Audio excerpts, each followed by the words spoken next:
నాయుడు గారు రా కదలిరా పేరుతో ఒక బహిరంగ సభను నిర్వహించారు.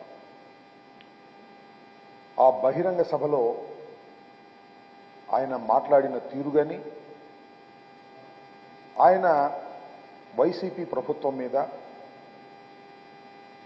ఈ 7 నియోజకవర్గాల్లో, పల్నాడులో ఉన్నటువంటి 7 నియోజకవర్గాల్లో ఉన్నటువంటి శాసనసభ్యుల మీద, జగన్మోహన్ రెడ్డి గారి మీద చాలా ఆక్రోశాన్ని ప్రదర్శించారు. ఉన్నవి లేనివి కలిపి అనేక రకమైన ఆరోపణలు చేసి జనాన్ని నమ్మించాలనేటువంటి ప్రయత్నం చేశారు. ఆయన ఉపన్యాసం మొత్తంలో నేను 14 సంవత్సరాలు ముఖ్యమంత్రిగా చేశాను, ఈ 14 సంవత్సరాల కాలంలో ఈ పలనాడుకు ఈ కార్యక్రమాలు చేశాను, వైఎస్ఆర్ కాంగ్రెస్ పార్టీ ఈ కార్యక్రమాలు చేయలేదు, నాది బెటర్ అయిన ప్రభుత్వం, 14 సంవత్సరాలు పరిపాలించినటువంటి ప్రభుత్వం చాలా బెటర్గా పరిపాలన చేసింది, 5 సంవత్సరాలు చేసినటువంటి పరిపాలన బాగోలేదు అని కంపేర్ చేసి మాట్లాడేటటువంటి మాట ఒక్కటి కూడా మాట్లాడాల. పల్నాడు అభివృద్ధి గురించి మాట్లాడుతూ ఒరికి పూడిసెల తాను వస్తే పూర్తి చేస్తాడట, అలాగే పల్నాడుకు కావలసినటువంటి వాటర్ని స్కీమును తీసుకొచ్చి చేస్తాను అనేటువంటి మాటలు మాట్లాడారు.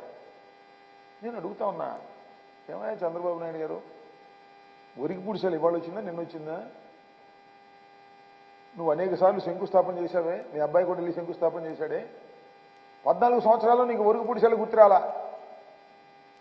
అలాగే పలనాడు డ్రాట్ మిటిగేషన్కి సంబంధించినటువంటి స్కీమ్ నీకు గుర్తురాలా?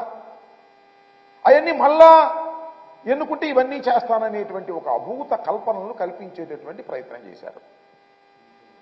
దానితో పాటు నాకు చాలా చిత్రం వేసింది ఏంటంటే, అందరి జాతకాలు రాస్తున్నాడట చంద్రబాబు నాయుడు గారు.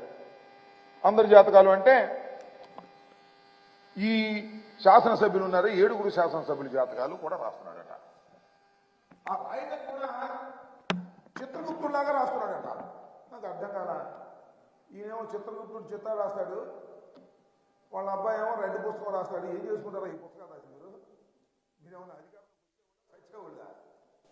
వీధి మునిగిపోతున్నటువంటి పడవ అనేది అందరికీ అర్థమవుతుంది. నిన్న నీ ఉపన్యాసం మొత్తం వింటే మునిగిపోతున్న పడవని ఏ విధంగా కాపాడుకోవాలనేటువంటి తాపత్రయమే మీలో కనిపిస్తుంది తప్ప మళ్ళా తిరిగి అధికారంలోకి వచ్చేటటువంటి లక్షణాలు ఉన్నటువంటి రాజకీయ పక్షంగా మీకు కనిపించడం లేదు.